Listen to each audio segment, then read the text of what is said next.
En el verano de 2001, Madrid ardía bajo un sol implacable que convertía el asfalto en espejos líquidos. Las calles del barrio de Chamberí bullían con turistas y madrileños por igual, todos buscando refugio en las terrazas sombreadas y los bares con aire acondicionado. Era el 14 de julio cuando Tomás Herrera salió de su apartamento en la calle Alonso Cano con la intención de comprar el periódico en el kiosco de la esquina. Tenía 32 años, trabajaba como profesor de literatura en un instituto público y acababa de terminar el curso escolar con la satisfacción de quien ama su profesión. Su esposa, Elena, lo vio salir con una camisa blanca de manga corta y unos vaqueros desgastados. Le dio un beso rápido en los labios y le recordó que comprara leche. Tomás sonrió, asintió y cerró la puerta tras de sí. Nunca regresó. Los primeros días fueron de confusión absoluta. Elena llamó a amigos, familiares, hospitales. Recorrió cada rincón del barrio preguntando si alguien había visto a su marido. El kiosquero confirmó que Tomás había comprado El País esa mañana, alrededor de las 9:30. Después de eso, nada, como si la tierra se lo hubiera tragado. La policía abrió una investigación, pero sin pistas claras, el caso se enfrió rápidamente. No había señales de violencia, no se usaron sus tarjetas de crédito, no apareció su cuerpo. Tomás Herrera simplemente dejó de existir en Madrid aquella mañana de julio. Si estás disfrutando de esta historia, no olvides suscribirte al canal y déjanos un comentario diciéndonos desde dónde nos estás viendo. Tu apoyo nos ayuda a seguir trayéndote estas historias que tocan el corazón. Ahora continuemos. Elena quedó destrozada. Los primeros meses vivió en un limbo doloroso, esperando que la puerta se abriera y Tomás entrara con alguna explicación absurda, pero válida. Pero las semanas se convirtieron en meses y los meses en años. Los padres de Tomás, Miguel y Carmen, tampoco encontraron consuelo. Miguel, un hombre reservado que había trabajado toda su vida como mecánico, se sumió en un silencio perpetuo. Carmen, en cambio, se aferró a la esperanza con una tenacidad casi obsesiva. Cada pista falsa, cada llamada anónima, cada rumor la reactivaba como un resorte. Pusieron carteles por todo Madrid, contrataron investigadores privados que no encontraron nada concreto y participaron en programas de televisión dedicados a personas desaparecidas. Pero España, en aquel entonces, no tenía la infraestructura tecnológica ni la conciencia social que desarrollaría años más tarde sobre estos casos. Elena intentó rehacer su vida. Se mudó a un apartamento más pequeño en Malasaña, cambió de trabajo, empezó terapia.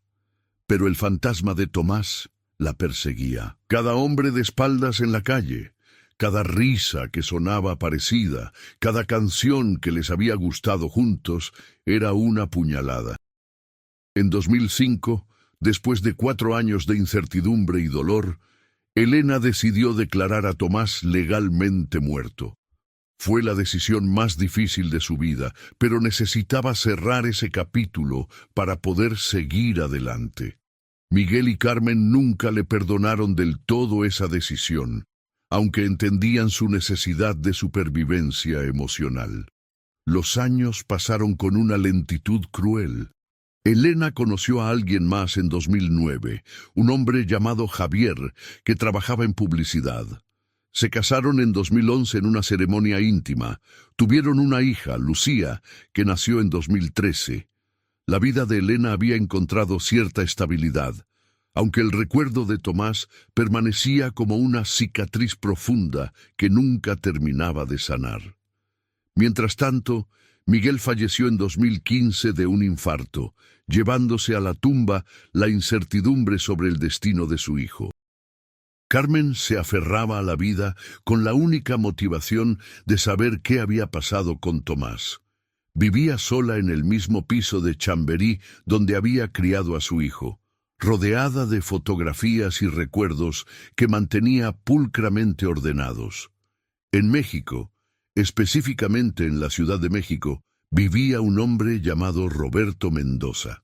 Tenía 53 años en 2023 y trabajaba como ingeniero de sistemas en una empresa de tecnología mediana. Roberto llevaba una vida aparentemente normal, un apartamento modesto en la colonia Roma Norte, una rutina estable de trabajo y gimnasio, pocas amistades pero profundas. Sin embargo, Roberto guardaba un secreto que ni siquiera él comprendía del todo. No recordaba nada de su vida antes de 2001. Había despertado en un hospital de Veracruz en agosto de ese año, sin memoria, sin identificación, sin pasado. Los médicos diagnosticaron amnesia postraumática, posiblemente causada por un accidente grave, aunque no había evidencia física clara de trauma craneal severo. Durante meses esperaron que alguien lo reclamara, que su memoria regresara, que apareciera alguna pista de su identidad, pero nada sucedió. Con el tiempo, Roberto construyó una nueva vida desde cero. Las autoridades mexicanas le asignaron documentos provisionales que eventualmente se convirtieron en permanentes. Aprendió a vivir con el vacío de su pasado, con la sensación constante de que algo faltaba pero sin poder precisar qué. Ocasionalmente tenía destellos, imágenes fragmentadas que no lograba conectar, calles empedradas, el sabor de un café específico, el sonido de una fuente, una voz femenina que lo llamaba con ternura, pero eran retazos inconexos que desaparecían tan rápido como llegaban. Con los años, Roberto dejó de torturarse con preguntas sin respuesta y se concentró en vivir el presente. En 2020, durante la pandemia, Roberto comenzó a trabajar completamente de forma remota. Como muchos profesionales en todo el mundo, pasaba horas frente a la pantalla en videoconferencias de Google Meet, Zoom y otras plataformas. Era bueno en su trabajo, meticuloso y confiable. Sus colegas lo apreciaban, aunque siempre percibían en él cierta distancia emocional, una barrera invisible que nunca lograban cruzar del todo.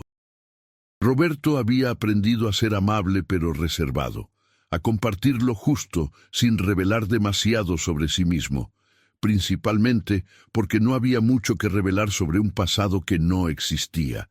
A finales de 2022, Carmen Herrera, ya con 81 años y una salud frágil, seguía buscando a su hijo con la misma determinación de siempre, aunque sus métodos habían evolucionado con la tecnología.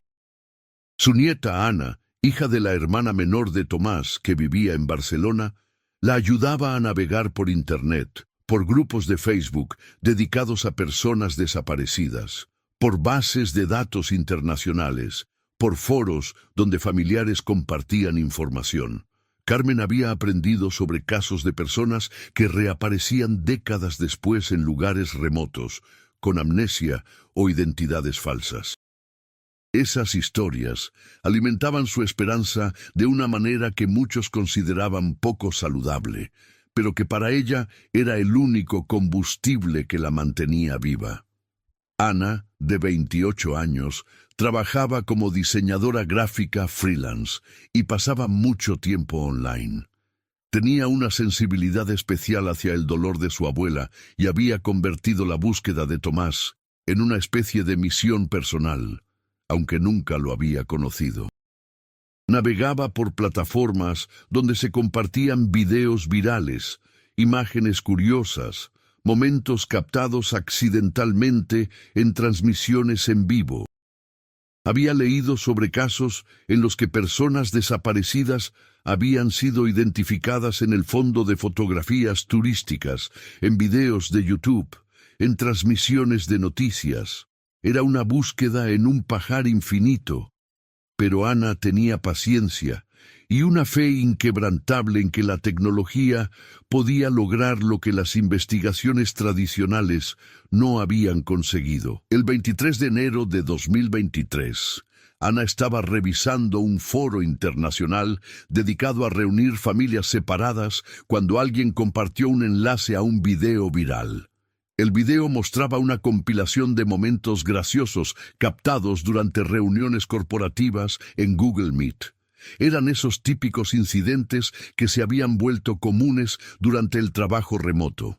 Personas que olvidaban apagar el micrófono, fondos virtuales que fallaban cómicamente, mascotas y niños interrumpiendo reuniones serias. Ana lo vio por curiosidad, sin esperar nada particular. Pero en el minuto 2, con 40 segundos, su corazón se detuvo. En una de las cuadrículas de participantes de una reunión, durante apenas 3 segundos antes de que la persona desactivara su cámara, apareció un rostro. Un hombre de mediana edad, con cabello castaño con canas, rasgos familiares que Ana había visto 1000 veces en las fotografías que llenaban el apartamento de su abuela. La similitud era impresionante, casi imposible. El hombre tenía la misma estructura facial, la misma forma de los ojos, la misma línea de la mandíbula que Tomás Herrera en las fotos de 2001, solo que envejecido naturalmente 22 años. Ana tomó una captura de pantalla inmediatamente, con las manos temblando tanto que casi deja caer el teléfono. Durante los siguientes días, Ana se obsesionó con ese video. Lo vio cientos de veces, analizó cada píxel de esos 3 segundos, comparó el rostro con docenas de fotografías de Tomás. Consultó con expertos en reconocimiento facial online, algunos de los cuales confirmaron que la similitud era notable, aunque advertían sobre la posibilidad de parecidos coincidentes. El video había sido subido por una cuenta que compilaba momentos virales de Internet sin información sobre la fuente original. Ana comenzó una investigación digital intensiva, rastreando el origen del clip a través de metadatos, marcas de agua y referencias cruzadas en redes sociales. Después de semanas de búsqueda obsesiva, Ana encontró una pista crucial. El video original parecía provenir de una empresa de tecnología en la Ciudad de México. Había logos corporativos parcialmente visibles en el fondo de algunos participantes, y comentarios en el video original mencionaban que era de una compañía mexicana de software. Ana comenzó a contactar empresas de tecnología en la Ciudad de México, inventando pretextos para obtener información sobre sus empleados. Era una tarea titánica y técnicamente imposible por razones de privacidad, pero la desesperación la convertía en detective. Mientras tanto, le mostró el video a Carmen. La anciana se quedó paralizada cuando vio el rostro en la pantalla. Sus ojos, nublados por las cataratas pero aún capaces de reconocer a su hijo, se llenaron de lágrimas. Durante 22 años había imaginado este momento miles de veces, y ahora que posiblemente estaba frente a él, no sabía si era una bendición o una nueva forma de tortura. Carmen tocó la pantalla con dedos temblorosos, trazando los contornos del rostro del hombre en el video. Elena, su exnuera, ya había rehecho su vida y aunque mantenía contacto esporádico con Carmen por respeto y cariño, había cerrado ese capítulo hacía años. Carmen decidió no involucrarla todavía, no sin más certeza. Ana, determinada y con los recursos limitados de una diseñadora freelance, decidió que necesitaba ayuda profesional. Contactó a una periodista de investigación en España, Laura Ramírez, que se había especializado en casos de personas desaparecidas y que tenía conexiones internacionales. Laura, intrigada por la historia y movida por el desafío periodístico, aceptó investigar. Con más recursos y experiencia, Laura comenzó a rastrear el origen del video de manera sistemática. Contactó a la persona que lo había subido, quien finalmente reveló que lo había recopilado de varios clips virales de diferentes fuentes. Con paciencia y persistencia, Laura logró rastrear el segmento específico hasta una cuenta privada de Twitter que había compartido el momento como algo divertido de su empresa. Laura contactó al dueño de esa cuenta, un joven empleado de una empresa de tecnología en la Ciudad de México llamada Innovatech. El joven, después de algunos días de conversaciones y con la garantía de que no había nada malicioso en la investigación, confirmó que efectivamente trabajaba en esa compañía y que el video era de una reunión interna de principios de 2023. Laura, respetando los límites legales pero usando sus habilidades de persuasión, logró obtener información general sobre la compañía y sus departamentos. No podía obtener información específica sobre empleados, pero tenía un punto de partida concreto. En marzo de 2023, Laura viajó a la Ciudad de México. Había convencido a un productor de documentales de financiar parcialmente el viaje con la promesa de una historia potencialmente extraordinaria. Ana y Carmen querían acompañarla, pero las limitaciones económicas y la salud frágil de Carmen lo impedían. Laura prometió mantenerlas informadas de cada paso. Al llegar a México, Laura se instaló en un hotel en la Roma Norte y comenzó su investigación de campo. Visitó las oficinas de Innovatech, se presentó como periodista trabajando en un documental sobre trabajo remoto y su impacto en las relaciones humanas, una historia de cobertura creíble. La recepcionista fue amable pero firme respecto a las políticas de privacidad de la empresa. Laura necesitaba una estrategia diferente. Comenzó a frecuentar cafeterías y restaurantes cercanos a las oficinas de Innovatech, especialmente durante las horas de almuerzo. Sabía que los empleados de la empresa tenían que salir a comer en algún momento. Durante días observó discretamente, buscando rostros que coincidieran con el hombre del video. Era como buscar una aguja en un pajar metropolitano, pero Laura tenía paciencia y determinación. Tomó cientos de fotografías discretas, siempre cuidando de no cruzar líneas legales o éticas demasiado evidentes. El 15 de marzo, después de casi 2 semanas de vigilancia infructuosa, Laura estaba a punto de rendirse cuando lo vio.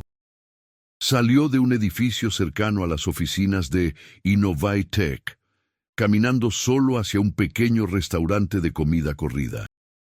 Era él, no había duda, el mismo rostro del video, las mismas facciones que había memorizado de las fotografías de Tomás Herrera. Laura sintió una descarga de adrenalina tan intensa que tuvo que sentarse un momento. El hombre, vestido con una camisa azul y pantalones de mezclilla, entró al restaurante y se sentó en una mesa junto a la ventana. Laura esperó unos minutos para calmarse y planear su aproximación. No podía simplemente acercarse y acusarlo de ser alguien desaparecido hace 22 años. Necesitaba ser cuidadosa, respetuosa y, sobre todo, precisa. Laura entró al restaurante y se sentó en una mesa cercana, desde donde podía observarlo sin ser demasiado obvia. El hombre pidió un menú del día, sacó su teléfono y comenzó a revisar mensajes mientras esperaba. Laura notó que tenía un comportamiento totalmente normal, relajado, sin ningún indicio de estar escondiéndose o viviendo bajo una identidad falsa. Cuando el mesero trajo la comida del hombre, Laura tomó la decisión.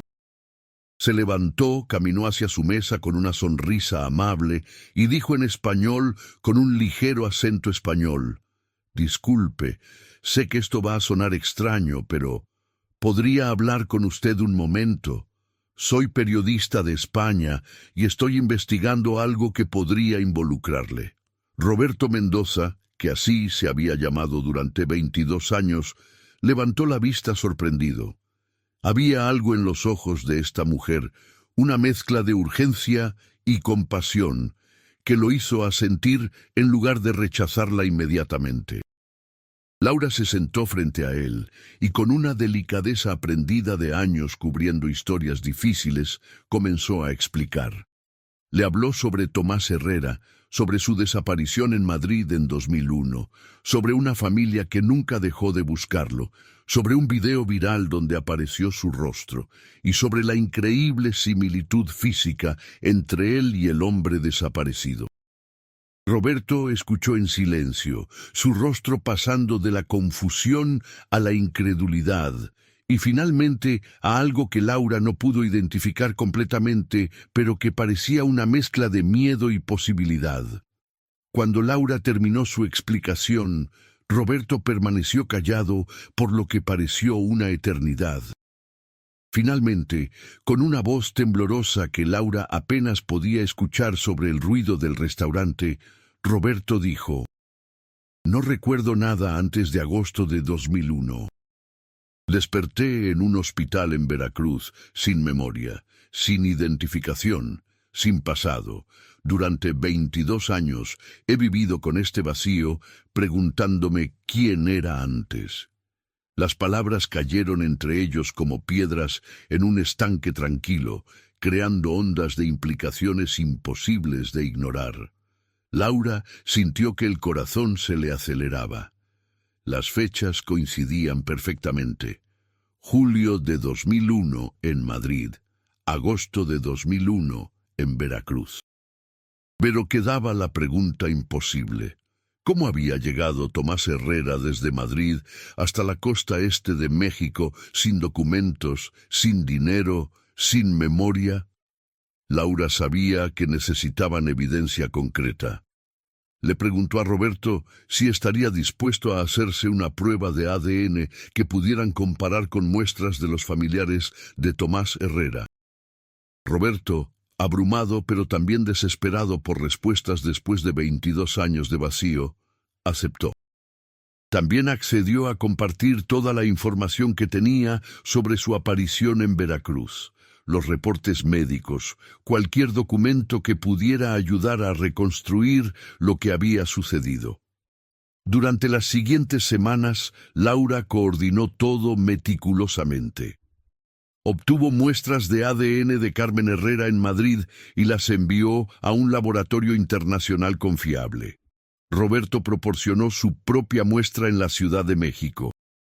El proceso tomaría al menos 3 semanas, y durante ese tiempo la tensión fue insoportable para todos los involucrados. Roberto comenzó a experimentar lo que solo podía describir como despertares fragmentados. Quizás era el poder de la sugestión, o quizás la posibilidad de tener un pasado había destrabado algo en su mente, pero empezó a tener sueños vívidos y flashbacks durante el día. Veía calles que reconocía pero no podía nombrar. Escuchaba conversaciones en español peninsular que le resultaban extrañamente familiares.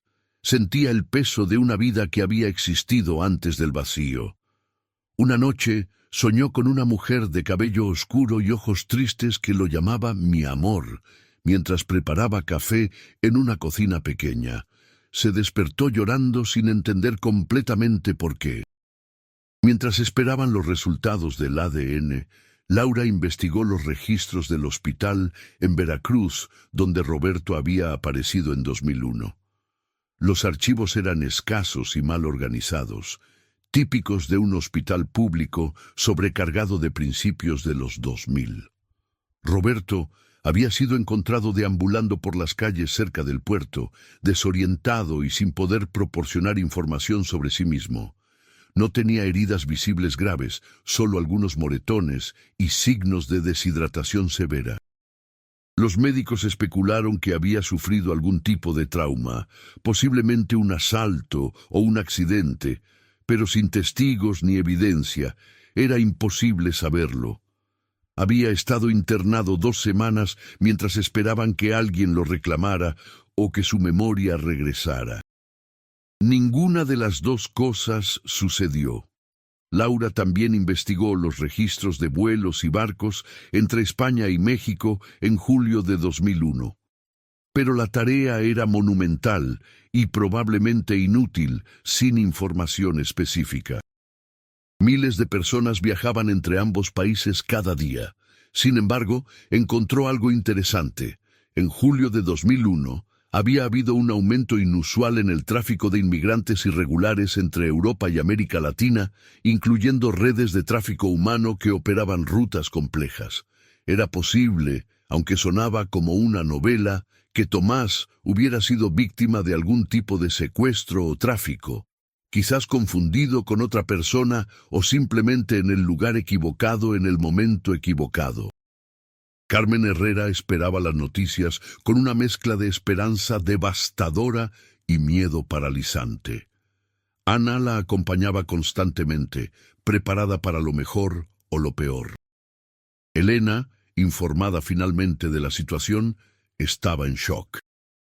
La posibilidad de que su primer esposo, el hombre que había amado profundamente y dado por muerto hace años, pudiera estar vivo en México con amnesia, era algo que su mente apenas podía procesar.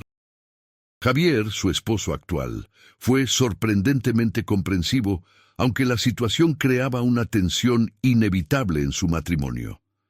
El 10 de abril de 2023 llegaron los resultados del ADN. Laura recibió la llamada del laboratorio mientras estaba en su hotel en la Ciudad de México. Sus manos temblaban mientras tomaba notas. Coincidencia del 99.9%. Roberto Mendoza era, biológicamente, Tomás Herrera. El hombre que había desaparecido en Madrid 22 años atrás estaba vivo, viviendo bajo otro nombre en la Ciudad de México, sin memoria de quién había sido. Laura lloró abiertamente en su habitación de hotel, abrumada por la magnitud de lo que habían descubierto. Llamó inmediatamente a Ana y Carmen en Madrid.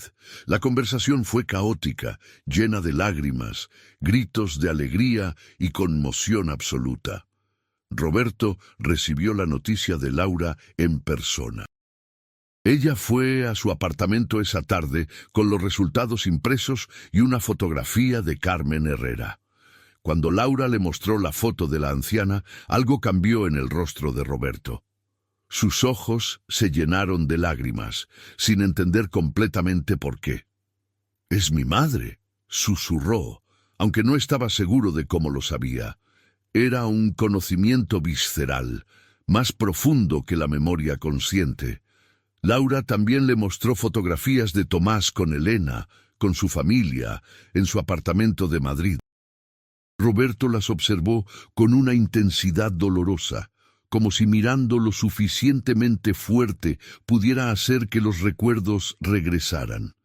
Algunos fragmentos parecían resonar como ecos distantes, pero la imagen completa seguía fuera de su alcance. La noticia era demasiado grande para mantenerla en privado. Laura, en coordinación con Carmen y la familia, decidió hacer pública la historia. El caso de Tomás Herrera se convirtió en noticia internacional en cuestión de días. Los medios españoles y mexicanos cubrieron extensamente la historia del hombre que desapareció en Madrid y reapareció en México sin memoria 22 años después. Había algo en esta historia que capturaba la imaginación colectiva. El misterio del cómo. El milagro del reencuentro, la tragedia de la memoria perdida y las preguntas imposibles sobre identidad y pertenencia. Las autoridades de ambos países abrieron investigaciones para intentar determinar qué había sucedido entre julio y agosto de 2001. ¿Cómo había llegado Tomás desde Madrid hasta Veracruz? ¿Había sido víctima de un crimen? ¿Un accidente inexplicable? ¿Algo más? Los investigadores revisaron casos sin resolver de esas fechas, registros de hospitales, reportes de personas desaparecidas en la ruta entre España y México. Entrevistaron a todos los que pudieran haber tenido contacto con Tomás antes de su desaparición, pero 22 años era demasiado tiempo. Los recuerdos se habían desvanecido, los testigos potenciales habían muerto o se habían mudado, y los registros eran incompletos. La verdad de esas semanas perdidas probablemente nunca sería conocida completamente. A finales de abril de 2023 se organizó el reencuentro entre Roberto, quien ahora sabía que era Tomás Herrera, y su madre Carmen. La familia decidió que sería en México, en lugar de España, para no abrumar completamente a Roberto con un cambio de continente además del shock emocional. Carmen, a pesar de su edad y salud frágil, insistió en viajar. Ana la acompañó, obviamente, y también fue Elena, en una decisión que requirió mucho coraje y apoyo de Javier. El encuentro estaba programado en un hotel neutral, con psicólogos presentes para ayudar a manejar la intensidad emocional de la situación. El día del reencuentro, el 25 de abril de 2023, Carmen entró a la habitación del hotel apoyada en el brazo de Ana. Roberto, o Tomás, estaba de pie junto a la ventana mirando hacia la ciudad. Cuando se volvió y vio a Carmen, algo fundamental cambió en su interior. No eran recuerdos claros todavía, sino algo más primitivo y esencial. Reconocimiento celular. Carmen caminó hacia él lentamente, con lágrimas corriendo por sus mejillas arrugadas. Cuando estuvieron frente a frente, levantó una mano temblorosa y tocó el rostro de su hijo. «Tomás», susurró, y en esa palabra había 22 años de dolor, amor, búsqueda y esperanza. Tomás se inclinó hacia el toque de su madre y comenzó a llorar. «Lo siento», dijo una y otra vez, aunque no estaba seguro de por qué se disculpaba. «Lo siento mucho, mamá». El reencuentro con Elena fue más complicado. Había una historia de amor genuino entre ellos, pero también había 22 años de separación, una declaración legal de muerte, un nuevo matrimonio, una hija. Cuando Elena vio a Tomás, vio al hombre que había amado, pero también a un extraño que no la recordaba. Se abrazaron y Elena lloró contra su pecho como había hecho tantas veces décadas atrás. Tomás la sostuvo, sintiendo algo familiar en la forma en que ella se acurrucaba contra él, pero sin poder acceder a los recuerdos específicos. «Te busqué tanto», le dijo Elena entre sollozos. «Te busqué hasta que no pude más». Tomás acarició su cabello, un gesto que aparentemente recordaba su cuerpo incluso si su mente no lo hacía. «Estoy aquí ahora», fue todo lo que pudo ofrecer. Los meses siguientes fueron de ajuste intenso. Tomás comenzó terapia especializada para amnesia postraumática. Los doctores explicaron que después de 22 años era poco probable que recuperara memorias completas y detalladas de su vida anterior, pero que con tiempo y trabajo podía recuperar fragmentos significativos. Tomás también tuvo que lidiar con cuestiones legales complejas. Su identidad mexicana como Roberto Mendoza era legítima según las circunstancias, pero ahora también era legalmente Tomás Herrera, ciudadano español. Necesitaba decidir dónde y cómo quería vivir su vida de ahora en adelante. Carmen se quedó en México durante 3 meses, el tiempo más largo que había estado fuera de Madrid en décadas. Pasaba días enteros con Tomás, mostrándole fotografías, contándole historias de su infancia, tratando de reconstruir el mapa de quien había sido. Tomás escuchaba con atención y algunos relatos despertaban sensaciones o imágenes borrosas. Se descubrió recordando el sabor de la paella que su madre hacía, la sensación de jugar al fútbol en un parque específico, el olor del perfume que su padre usaba. Eran detalles pequeños pero significativos, pruebas de que esa vida anterior no estaba completamente perdida, solo profundamente enterrada. Elena regresó a Madrid después de 2 semanas, necesitando procesar todo y atender su propia familia. La situación era emocionalmente agotadora para todos. Tomás entendía que Elena había seguido adelante, que tenía una vida, un esposo, una hija. No esperaba ni pedía que ella dejara todo por él. especialmente cuando él no podía ofrecerle al hombre que ella había conocido y amado, solo esta versión nueva y fragmentada de esa persona, pero mantenían contacto regular, y Tomás expresó su deseo de, algún día, cuando estuviera más estable emocionalmente, conocer a Lucía, la hija de Elena. Quería que la niña supiera su historia, aunque su papel en su vida sería complejo de definir. A mediados de 2023, Tomás tomó la decisión de quedarse en México por el momento. Su vida estaba aquí, su trabajo, su apartamento, las pocas pero significativas relaciones que había construido durante 22 años. Prometió visitar España regularmente, especialmente para estar con Carmen tanto como fuera posible mientras ella viviera. Carmen, satisfecha de saber que su hijo estaba vivo y que finalmente tenían algún tipo de relación, regresó a Madrid en julio. Había encontrado lo que había buscado durante más de 2 décadas, y aunque la situación distaba de ser perfecta, era infinitamente mejor que la incertidumbre que había vivido. Con el tiempo, Tomás comenzó a integrar ambas identidades. No renunció a ser Roberto Mendoza, la persona que había sido durante 22 años, pero también abrazó ser Tomás Herrera, el hijo, el exesposo, el profesor de literatura. Comenzó a leer los libros que solía enseñar y descubrió que la literatura española le resonaba de una manera profunda y extrañamente familiar. Viajó a Madrid en septiembre de 2023, su primer viaje de regreso desde su desaparición. Caminar por las calles de Chamberí fue una experiencia surrealista. Había cambios evidentes después de 22 años, pero la estructura básica del barrio permanecía. Cuando llegó a la calle Alonso Cano, donde había vivido con Elena, tuvo un flashback intenso y breve. Estaba saliendo del edificio en una mañana calurosa de verano, el sol le daba en los ojos, sentía las llaves en su bolsillo. Fue un momento fugaz pero poderoso, una prueba tangible de que sus memorias, aunque escondidas, aún existían en algún lugar de su cerebro. Tomás también conoció a Elena y su familia en Madrid durante ese viaje. El encuentro con Lucía fue conmovedor.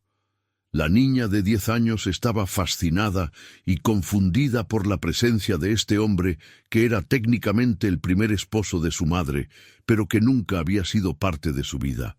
Tomás fue cuidadoso de no imponerse, de respetar los límites de esta familia que funcionaba perfectamente bien sin él. Pero Javier, el esposo de Elena, mostró una generosidad notable al permitir que Tomás fuera parte, aunque periférica, de sus vidas. Elena y Tomás tuvieron varias conversaciones largas y difíciles, cerrando capítulos, perdonando ausencias involuntarias y encontrando una forma de amistad que honraba lo que habían compartido sin intentar resucitarlo. Los investigadores nunca lograron determinar con certeza qué había sucedido a Tomás entre su desaparición en Madrid y su aparición en Veracruz. La teoría más plausible, basada en testimonios fragmentados y registros incompletos, era que Tomás había sido víctima de una red de tráfico humano o secuestro que operaba en Europa en esos años. Posiblemente lo habían drogado, lo cual explicaría la amnesia, y transportado involuntariamente. Quizás lo confundieron con otra persona, o quizás fue un crimen de oportunidad que salió mal. En algún punto del trayecto, probablemente durante el transporte marítimo, algo había sucedido, tal vez un accidente o una complicación, que resultó en que lo abandonaran en Veracruz en lugar de llevarlo a su destino final. Era una teoría llena de especulaciones y lagunas, pero era lo mejor que podían ofrecer las autoridades. Tomás decidió eventualmente escribir un libro sobre su experiencia, con la ayuda de Laura Ramírez, la periodista que había hecho posible su identificación. El libro, titulado El hombre de los 22 años, se publicó en 2024 y se convirtió en un bestseller en España y México. En él, Tomás exploraba temas de identidad, memoria, pertenencia y la naturaleza fundamental de quiénes somos cuando nos despojan de nuestro pasado. ¿Era él la misma persona que había salido a comprar el periódico en Madrid en 2001? ¿O era una persona completamente nueva que simplemente compartía el ADN con ese hombre? Eran preguntas filosóficas sin respuestas definitivas, pero el proceso de escribir el libro ayudó a Tomás a integrar sus dos identidades en algo coherente. Carmen Herrera vivió para ver a su hijo no solo encontrado, sino relativamente feliz y en paz consigo mismo. Falleció en marzo de 2025, a los 83 años, rodeada de su familia, incluyendo a Tomás, que había viajado desde México al enterarse de que su salud se deterioraba rápidamente. En sus últimos momentos de lucidez, Carmen sostuvo la mano de su hijo y le dijo: «Nunca dejé de buscarte, nunca dejé de saber que estabas ahí, en algún lugar». Tomás besó su frente y le agradeció por nunca rendirse, por ser la razón por la que finalmente pudo encontrarse a sí mismo. Carmen murió sabiendo que su búsqueda de más de 2 décadas no había sido en vano, que el amor de una madre había sido, literal y metafóricamente, lo suficientemente fuerte como para traer a su hijo de vuelta del abismo. En 2025, Tomás Herrera vivía entre 2 mundos y 2 identidades, pero había encontrado paz en esa dualidad. Dividía su tiempo entre México y España, mantenía relaciones significativas en ambos lados del Atlántico y había aprendido a vivir con las preguntas sin respuesta. Algunos recuerdos habían regresado en fragmentos a lo largo de los años, pero la imagen completa de su vida antes de 2001 probablemente siempre sería incompleta. Y había aprendido a aceptar eso. Su historia se había convertido en un símbolo de esperanza para miles de familias, con seres queridos desaparecidos, una prueba de que incluso después de décadas, los finales felices, aunque complicados e imperfectos, eran posibles. La tecnología que había hecho posible su identificación, un rostro captado accidentalmente en una transmisión en vivo de Google Meet, era un recordatorio del poder de la era digital para conectar lo que parecía irremediablemente separado. Ana seguía activa en comunidades online dedicadas a personas desaparecidas, usando las lecciones aprendidas de la experiencia de su tío para ayudar a otras familias. Laura continuó su trabajo periodístico, especializada ahora aún más en casos de identidades perdidas y encontradas, sabiendo que cada historia tenía el potencial de cambiar vidas. Elena y Tomás mantuvieron una amistad cercana, aunque compleja. Ella nunca dejó de sentir cierta culpa por haber seguido adelante, aunque racionalmente sabía que no había tenido otra opción. Tomás la liberó de esa culpa repetidamente, agradeciéndole por los años que compartieron y respetando completamente la vida que ella había construido después. Lucía, a medida que crecía, desarrolló una relación propia con Tomás, fascinada por su historia y apreciando la conexión con una parte del pasado de su madre que había pensado perdida para siempre. El caso de Tomás Herrera planteó preguntas importantes sobre sistemas de identificación, bases de datos internacionales de personas desaparecidas y la necesidad de mejor coordinación entre países. Su historia llevó a cambios en protocolos en España y México respecto a personas con amnesia y métodos de identificación.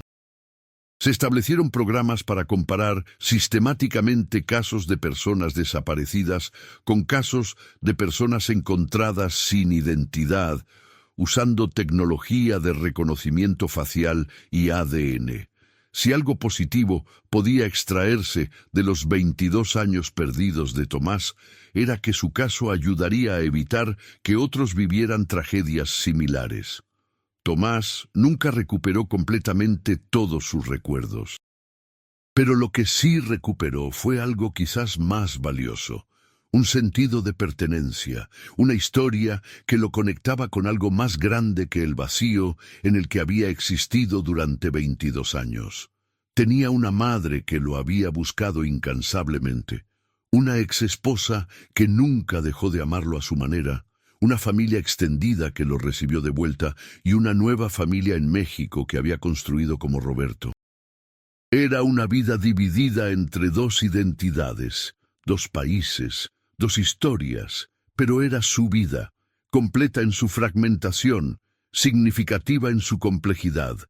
Y cuando Tomás miraba hacia atrás a todo lo que había sucedido, desde aquella mañana de julio de 2001, cuando salió a comprar el periódico, hasta aquel día de enero de 2023, cuando su rostro apareció accidentalmente en un live de Google Meet, veía no solo tragedia, sino también milagro.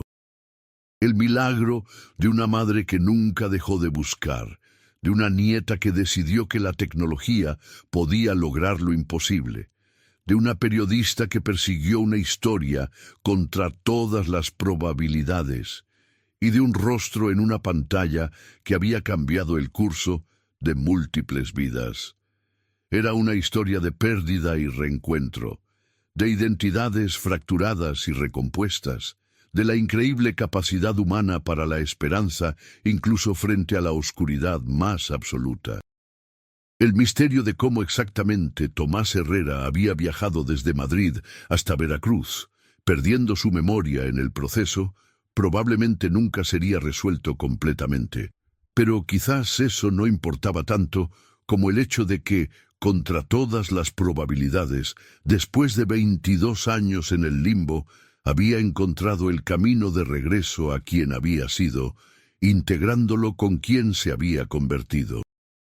Y en ese proceso había demostrado que incluso en la era moderna, con toda su tecnología y conectividad, algunas de las historias más extraordinarias aún están escritas no por algoritmos, sino por el amor inquebrantable de una madre, la determinación de una familia, y el poder del destino caprichoso que hace que un rostro aparezca en el momento y lugar correctos para cambiar todo.